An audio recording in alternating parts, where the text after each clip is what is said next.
हर कोई जीता है जिंदगी को यहाँ, आसमां मिलता है और किसी को जहाँ, किसी ना किसी की बने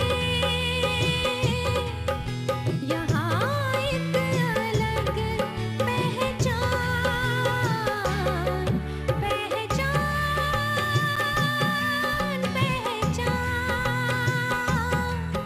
अपनी बना पहचान।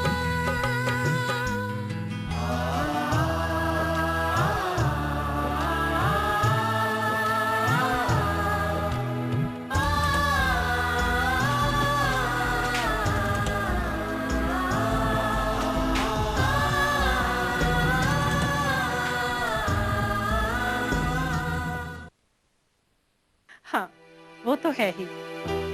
अरे आंटी, आप भी मेरे पिक्चर्स देखिए ना, ये देखिए।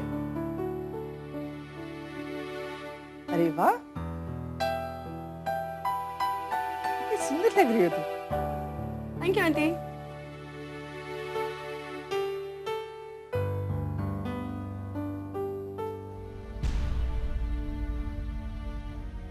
सावित्री जी,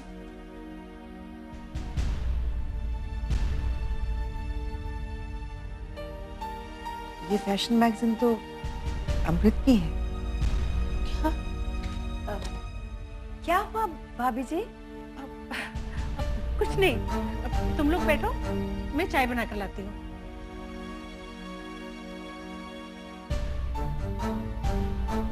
सुमित्रा जी, आपने ऐसे कैसे तन्वी को खुद से दूर यहाँ अजनबी लोगों के बीच रहने को भेज दिया?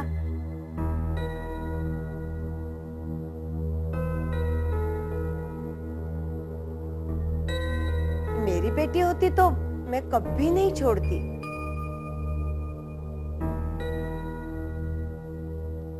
मैं क्या कहूँ आपसे, मुझे इस बारे में कुछ पता नहीं था, वरना कौन माँ अपनी बेटी को अपने से दूर भेजना चाहेगी। आंटी, एक बात पूछूं? मतलब तन्वी इतनी अच्छी लड़की है और मेरी भी बहुत अच्छी दोस्त है।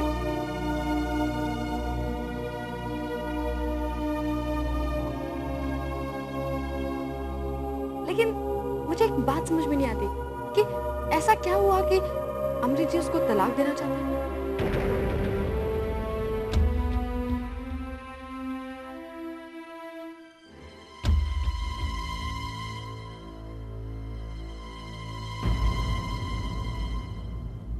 मेरी बच्ची की बदनसीबी है, और क्या कहूँ।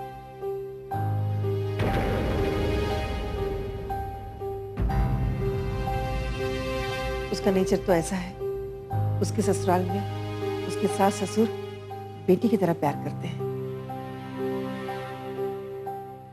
फिर ऐसा क्या हुआ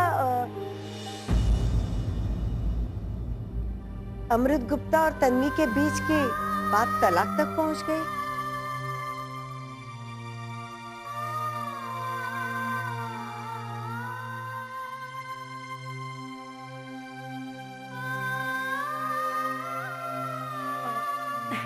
नीलिमा, पहले चाय पियो, ये सब बातें तो बाद में भी होती रहेंगी। लो।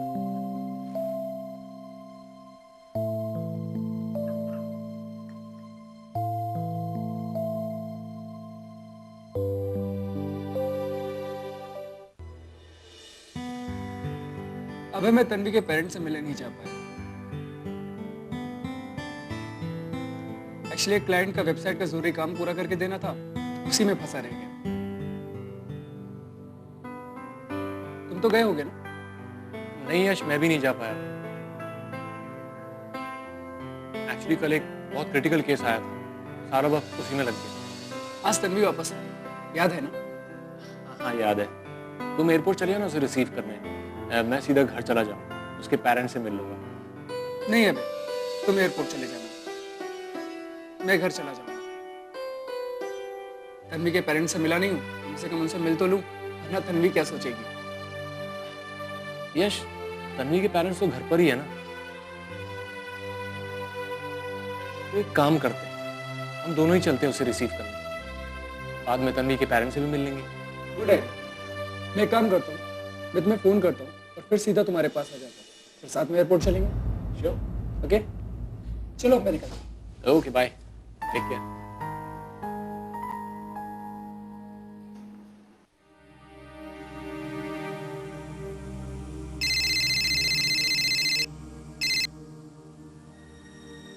नमस्ते सावित्री जी।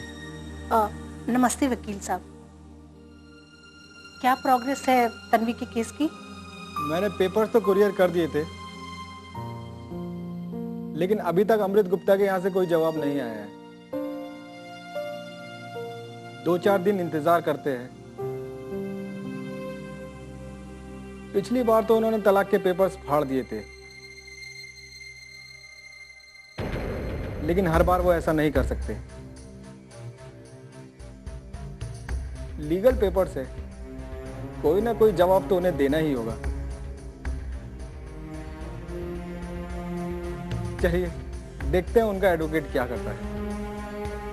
वकील साहब, तन्वी के पेरेंट्स भी आए हैं। अच्छा, तो एक दिन उन्हें मेरे ऑफिस लेकर आइएगा, अगर पॉसिबल हो तो।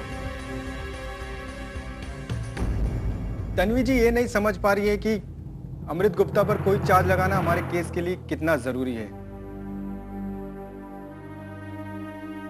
शायद मैं उनको समझा सकूं। अगर वो समझ गए तो अपनी बेटी को भी समझा लेंगे। ठीक है वकील साहब, मैं पूछ कर देखूंगी उनसे। अगर वो आना चाहेंगे तो जरूर ले आऊंगी। सावित्री जी, तन्वी जी के पेरेंट्स 2-4 दिन के लिए आए हैं या कुछ दिन रुकेंगे? जी मुझे कुछ आइडिया नहीं। वैसे क्यों पूछ रहे हैं आप? मैं सोच रहा था कि अगर वो केस की पहली हियरिंग तक रुकते तो अच्छा रहता। आप सही कह रहे हैं, पर ऐसा पूछना अच्छा नहीं लगेगा ना कि आप कब जा रहे हैं या आप कब तक रुकेंगे। कोई बात नहीं सावित्री जी, अगर वो चले भी जाते हैं तो आप कोशिश कीजिएगा कि वो केस की हियरिंग तक वापस आ जाए। वैसे तो हम पहले से उन्हें केस की डेट बता देंगे। जब तक अमृत गुप्ता के यहाँ से जवाब नहीं आ जाता, हमें खुद भी नहीं पता कि वो केस की डेट कौन सी होगी। आप बिल्कुल सही कह रहे हैं वकील साहब। मुझे लगता है इस बार अमृत गुप्ता के यहाँ से कोई ना कोई जवाब जरूर आएगा। कोई तो उनके पास ऐसा होगा जो उन्हें बताएगा कि उनका लाइन ऑफ एक्शन क्या होना चाहिए। चलिए देखते हैं क्या होता है। जी वकील साहब, okay, thank you. My pleasure.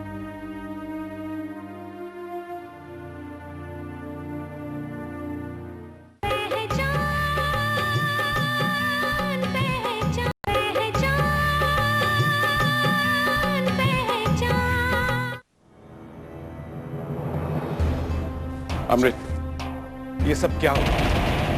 मेरी तो समझ में नहीं आ। एक तो ऑफिस में अलग परेशानी और घर आओ तो सामने कोरियर वाला खड़ा है। ये लेकर गया है। कैसे पेपर्स है ये? इसके डाइवोर्स के पेपर्स हैं।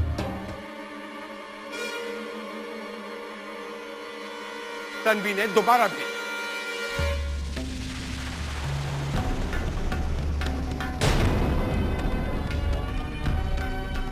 अमृत, मुझे लगता है कि तन्वी ने फैसला कर लिया है।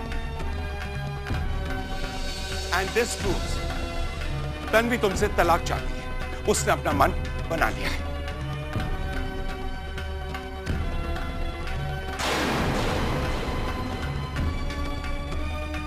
और हमारे खानदान के साथ वो कोई ताल्लुक नहीं रखना चाहती।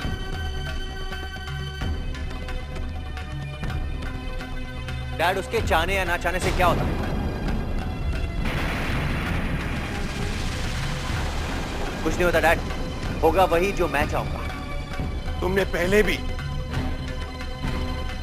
डाइवोर्स के कागजात फाड़े थे ना, क्या हुआ? कुछ नहीं।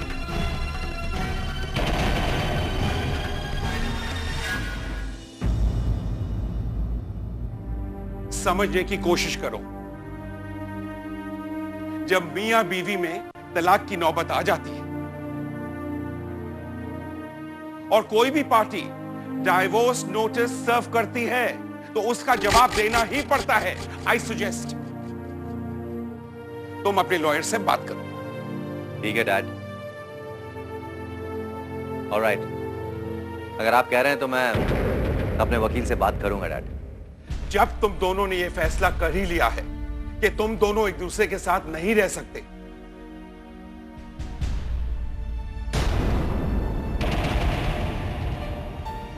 तो दो डाइवोर्स, खत्म करो ये तमाशा। डैड, मुझे भी इस रिश्ते को खींचने में कोई इंटरेस्ट नहीं है।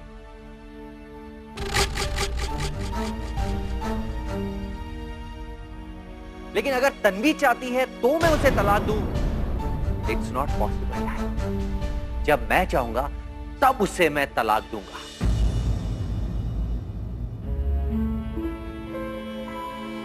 तलाक उसकी मर्जी से नहीं होगा डैड। तलाक होगा तो मेरी मर्जी से, अमृत गुप्ता की मर्जी से। आप बहुत गलत कर रहे हैं भाई।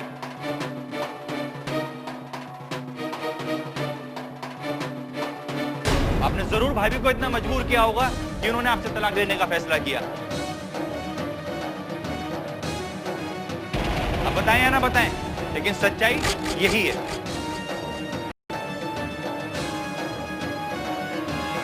और अब जब वो आपसे अपना रिश्ता तोड़ना चाहती हैं,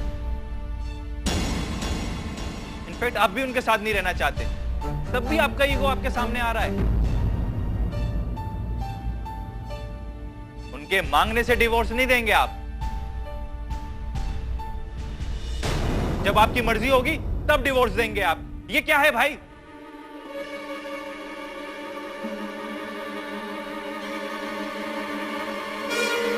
इतना ईगो क्यों भरा है आपके अंदर? तुषार, तुम मुझे हर वक्त हर बार गलत समझते हो। ये खड़े होके स्पीच देना बहुत आसान है। अगर तुम मेरी जगह होते ना, तब तुम्हें तकलीफ का एहसास होता। अगर मैं आपकी जगह होता ना भाई, तो तन्वी भाभी जैसी लड़की की बहुत रिस्पेक्ट करता। सर आंखों पे बिठा के रखता उसे।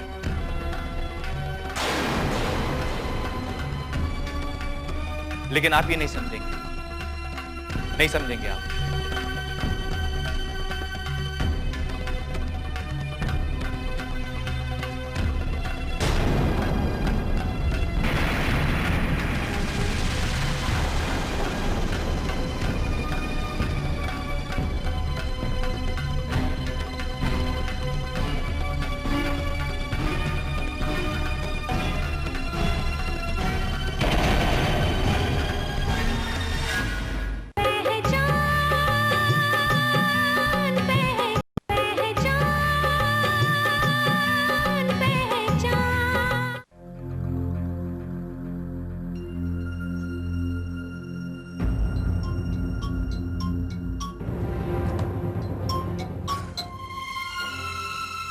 हाँ दीपेंद्र, कैसे हो? मैं ठीक हूँ दोस्त। देखो, तुम कहते थे ना कि हमें एक दूसरे के ज्यादा टच में रहना चाहिए, तो मैं तुम्हें फोन कर रहा हूँ। ग्रेट। और सुनो, क्या चल रहा है? How is life? Life is wonderful. अबे एक्चुअली मैंने तुमसे कुछ जरूरी बात करने के लिए फोन किया था। हाँ बोलो। अबे अमृत गुप्ता का मेरे पास फोन आया था। फिर से? अब वो क्या चाहता है? अमृत जी ने नई खुशबू मैगजीन खरीद ली। अब वो ओनर है उस मैगजीन के, और उन्होंने एडिटर की पोस्ट से समर को हटाने का फैसला किया। क्या? अबे मैंने समर को अपने ऑफिस में बुलाकर समझाया था, लेकिन वो नहीं माना। समर की बलि चढ़ जाएगी अभय। अमृत गुप्ता बिजनेसमैन है, जिद्दी है, उन्हें किसी की परवाह नहीं है। अमृत गुप्ता क्या है वो हम सब जानते हैं। तुम ये बताओ, तुम मुझसे क्या चाहते हो? अभय, मैं चाहता हूं कि तुम समर से बात करो, समझाओ उसे। वो तुम्हारी बात समझेगा। मैं उसे समझाने की कोशिश करूंगा तो उसे ऐसा लगेगा कि मैं उसे नौकरी की धमकी दे रहा हूं। दीपेंद्र, मैं समर को क्या समझाऊं कि अमृत गुप्ता की बात मानकर तन्वी पर आर्टिकल पब्लिश ना करे? एग्जैक्टली। अमृत गुप्ता को तन्वी से कुछ पर्सनल प्रॉब्लम है, ऐसा लगता है। तभी तो उन्होंने वो मैगजीन भी खरीद ली है जो तन्वी को प्रमोट कर रही है, ताकि वहां वो अपनी मनमानी कर सके। दीपेंद्र, एक बात बताओ, तुम समर के लिए इतने फिक्रमंद क्यों हो रहे हो? इसलिए कि नई खुशबू में एडिटर की पोस्ट अमृत गुप्ता ने मुझे ऑफर की, डबल सैलरी के साथ। अगर समर के जाने के बाद मैंने वहां ज्वाइन किया तो समर को ऐसा लगेगा कि मैंने ही उसे कोई गेम करके उस पोस्ट से हटवाया, जो कि सही नहीं है। दीपेंद्र, ये अमृत गुप्ता बहुत अजीब इंसान है। मैं तुम्हें सचेत करना चाहता हूं कि तुम मुझसे दूर रहो। अब ये पॉसिबल नहीं है अभय। अमृत गुप्ता ने जब मुझे नई खुशबू ज्वाइन करने के लिए कहा, तब मैंने मना नहीं किया, क्योंकि उन्हें नाराज करने पर मेरे लिए भी कोई ना कोई मुसीबत खड़ी हो जाती। पर अगर समर उनकी बात मान ले तो अब भी सब कुछ ठीक हो सकता है। दीपेंद्र, मैं समर से बात करूंगा, लेकिन कभी मैं उससे ये नहीं कहूंगा कि प्रेशर में आकर वो कुछ ऐसा काम करे जो उसे सही नहीं लगता। लेकिन मैं तुम्हारी बात उस तक जरूर पहुंचा दूंगा। ओके अभय, मैंने तुम्हें सब सच सच बता दिया। आगे तुम्हारी मर्जी। बाय।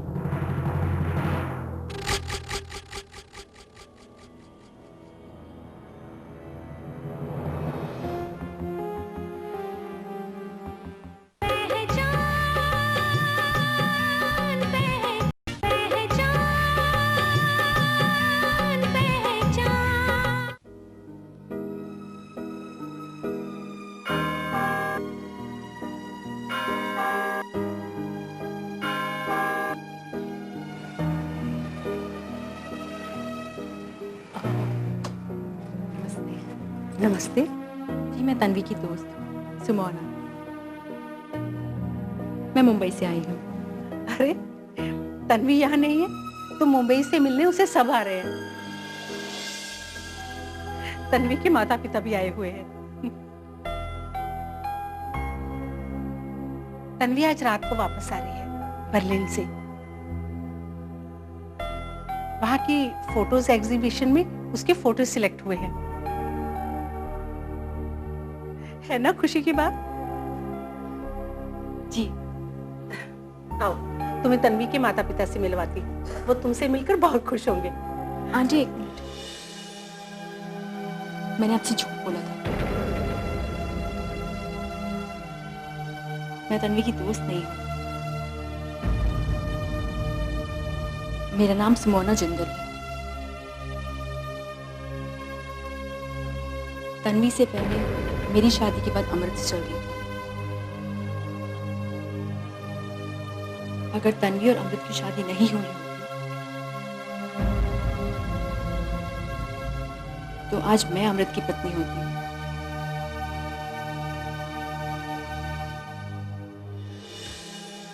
आओ अंदर आओ।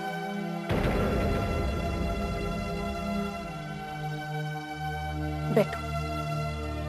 ये सुमोना जिंदल है, मुंबई से आई है और इसने जो कहा आप लोगों ने सुन ही लिया है। नमस्ते आंटी। नमस्ते अंकल। नमस्ते। क्या तुम्हें अमृत ने भेजा है? नहीं आंटी, मैं खुद आई।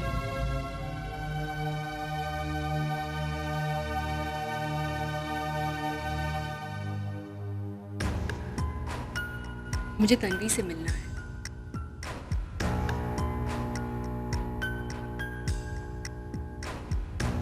देखो सुमोना, हमारी बेटी पहले ही दुखी है।